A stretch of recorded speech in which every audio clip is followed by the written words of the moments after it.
Hola, hola, bienvenidos a mi canal. Una vez más, les queremos dar la bienvenida a todos aquellos que no habían pasado por aquí. ¿Cómo la pasaron? Feliz Navidad y Año Nuevo. Todavía estamos en el recalentado. ¿Qué tal? ¿Cómo la han pasado? Recuerden darle un like, suscribirse y activar la campanita. Y miren, sin más premura, vamos a hablar de un acontecimiento importantísimo. Un acontecimiento que realmente cambió la historia. Vamos a ver de la Navidad. ¿Qué es la Navidad? Normalmente la Navidad la relacionamos con fechas festivas, lo relacionamos con festejos, con fiestas, aunque ahora en este año pues hubo mucho de quédate en tu casa y todas estas cosas, pues no hubo las celebraciones acostumbradas, ¿verdad? En muchos de los casos. Pero normalmente lo relacionamos con esto, lo relacionamos con regalos, con festejos, con cosas de este tipo. Miren, Navidad quiere decir en una palabra un poco más antigua, natividad o nacimiento. Y habla del nacimiento de Jesucristo, el Salvador del mundo. Y para esto quisiera leerles solamente unos 2-3 versículos, de lo cual vamos a estar platicando en esta historia, ¿verdad? Dice el capítulo 2 del Evangelio según San Lucas. Aconteció en aquellos días que se promulgó un edicto de parte de Augusto César, que todo el mundo fuese empadronado. Este primer censo se hizo siendo Cirenio gobernador de Siria, e iban todos para ser empadronados, cada uno a su ciudad. ¿Qué estaba pasando aquí? Quiero relacionar esto con la coincidencia de la Navidad. Quiero hablar, ¿qué es esto de coincidencias? ¿Qué tiene que ver este edicto para que cada quien debía de ir a su pueblo natal para pagar los impuestos, empadronarse o pagar los impuestos? Históricamente, vamos a tener un trasfondo histórico. Sabemos que José y María vivían en la humilde Nazaret y que eran relativamente pobres. También sabemos que los profetas de la antigüedad habían profetizado que Jesús, el Salvador del mundo, debía nacer en Belén. Esta era una ciudad más o menos a unas 70 millas al sur de Nazaret. 70 millas, ¿de qué estamos hablando? 120 kilómetros aproximadamente. Y estos 120 kilómetros en aquel tiempo se hacían más o menos en 2 o 3 días. Era un viaje de 2 a 3 días, ¿se imaginan?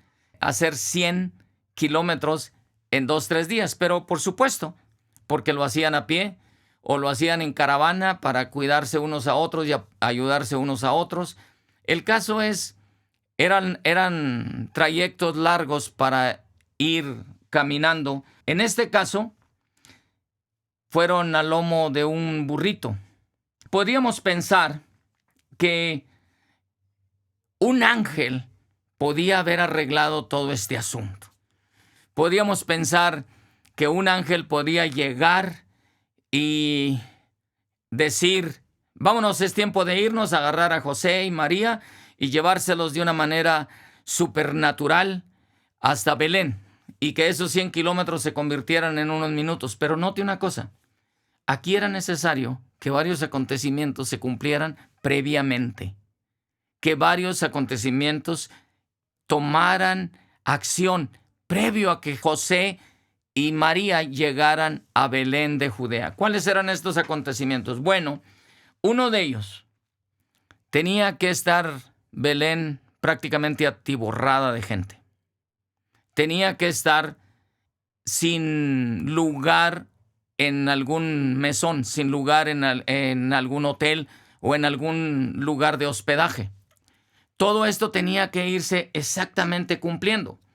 Podríamos haber pensado, ¿por qué no vino el carro de fuego de Elías y hizo una parada y se llevó a José y María para allá?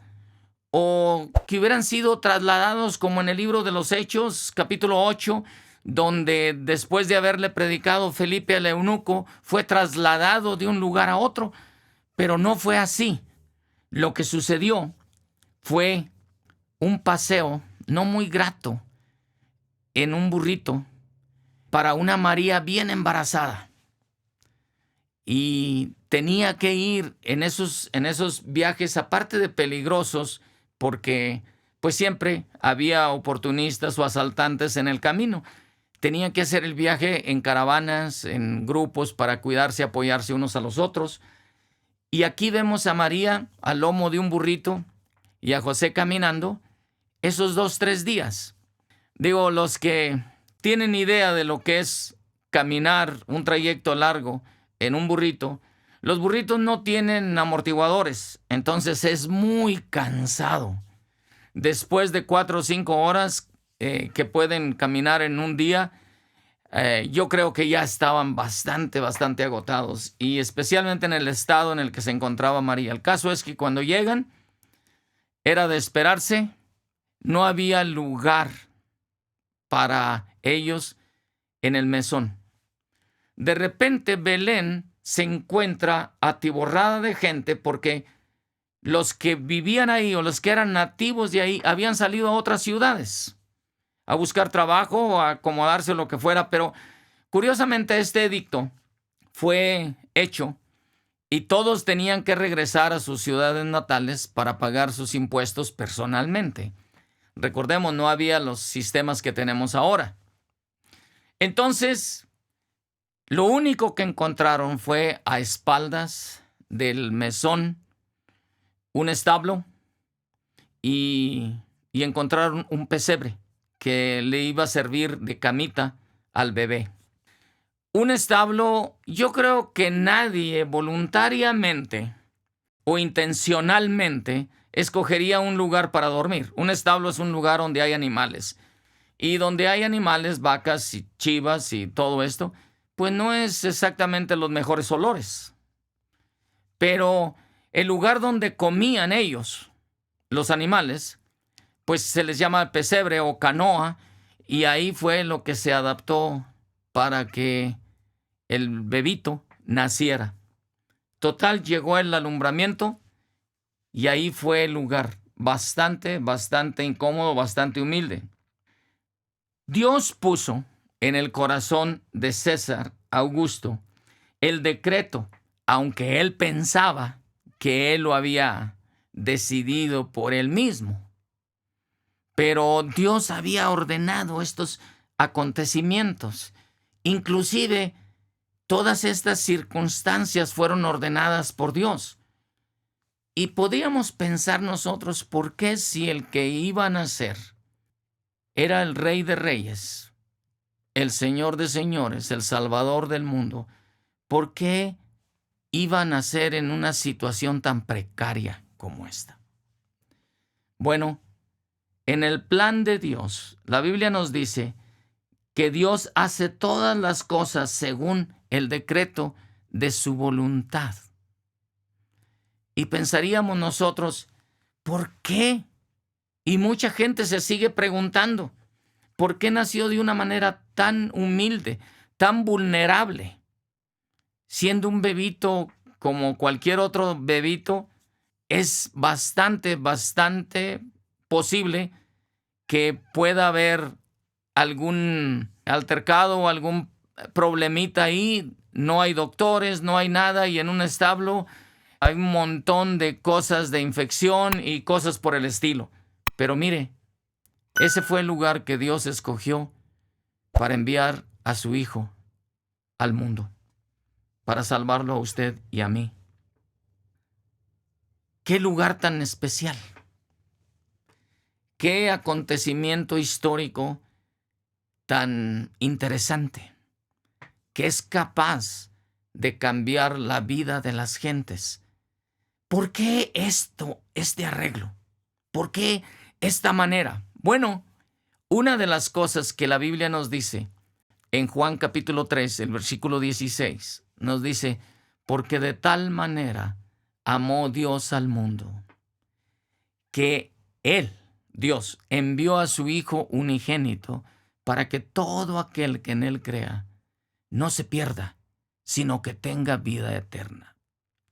El nacimiento de Jesús, al igual que su muerte, están ampliamente documentados en la Biblia y en la historia.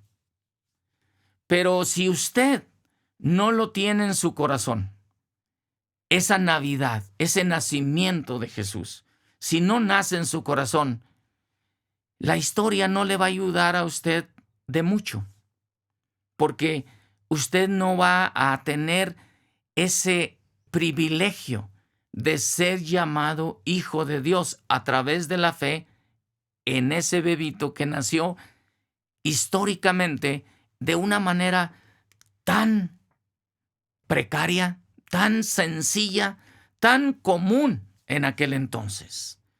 No nació como un rey, no nació en un palacio con vestidos lujosos o viajando en carruajes lujosos, no.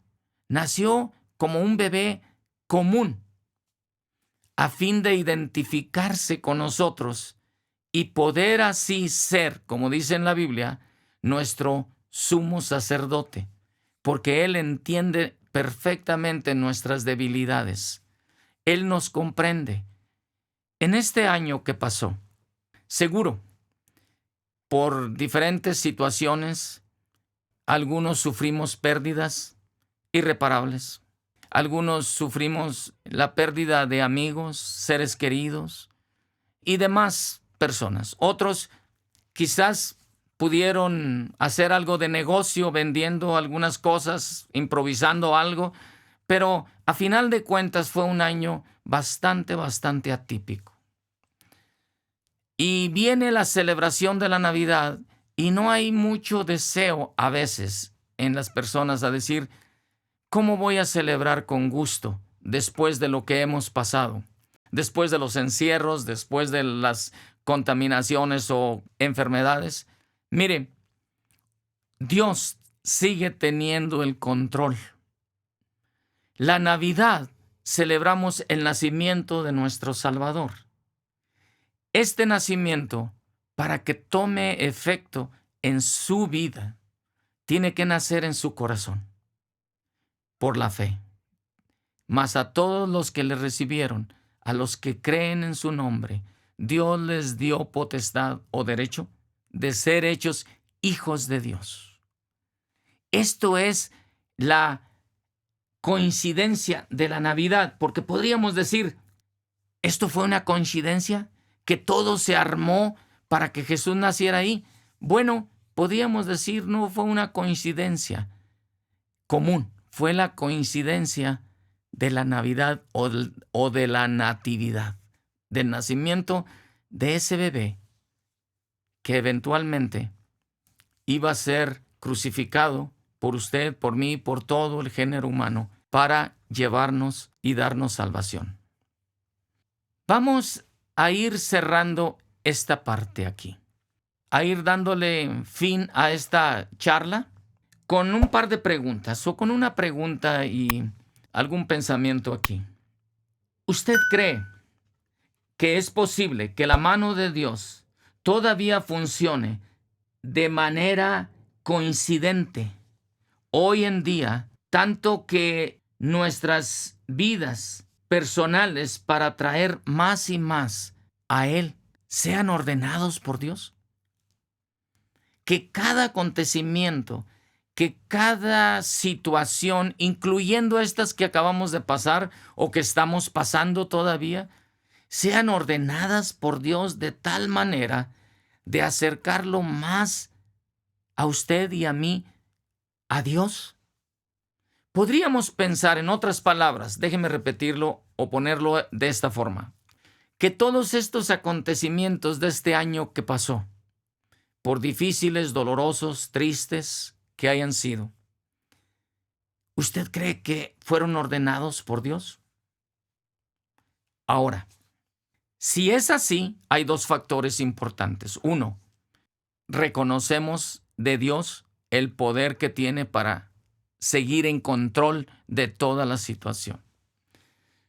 Y enseguida podemos mirar que entonces, en lugar de murmurar y quejarnos por interrupciones o contratiempos, por los inconvenientes que estos nos podrían traer, mejor sería buscar, meditar en la palabra de Dios. ¿Por qué está pasando esto.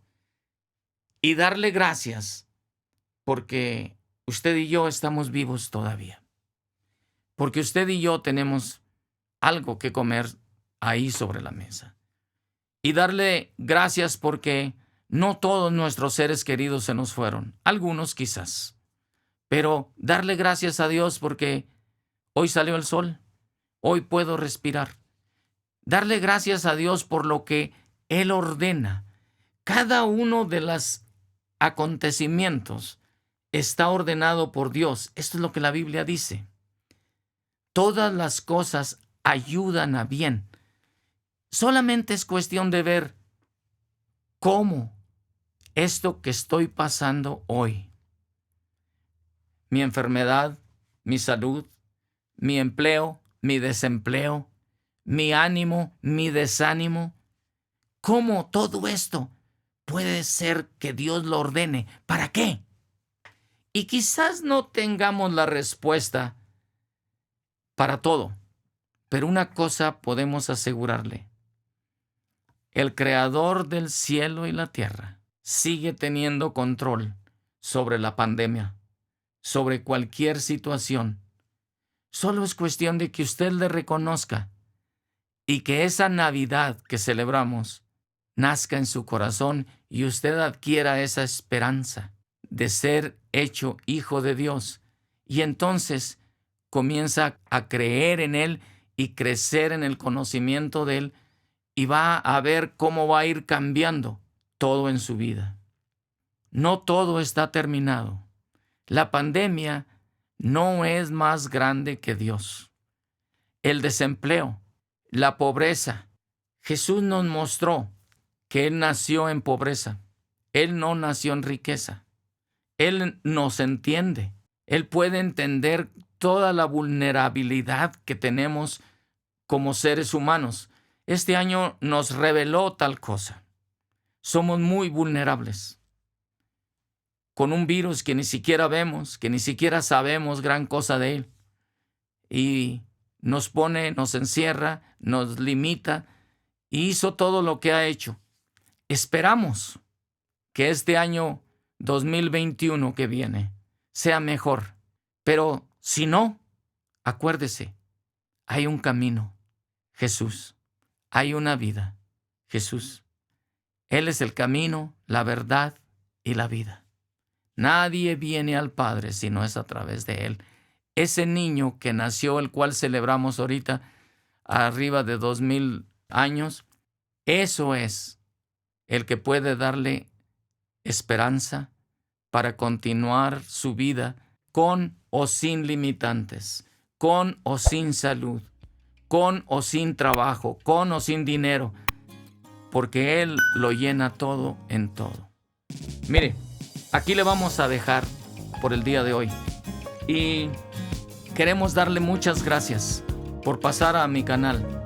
Todo el equipo de audio y video, de grabación y todo, y mi familia, queremos desearle una muy feliz Navidad y un próspero, saludable y productivo año 2021.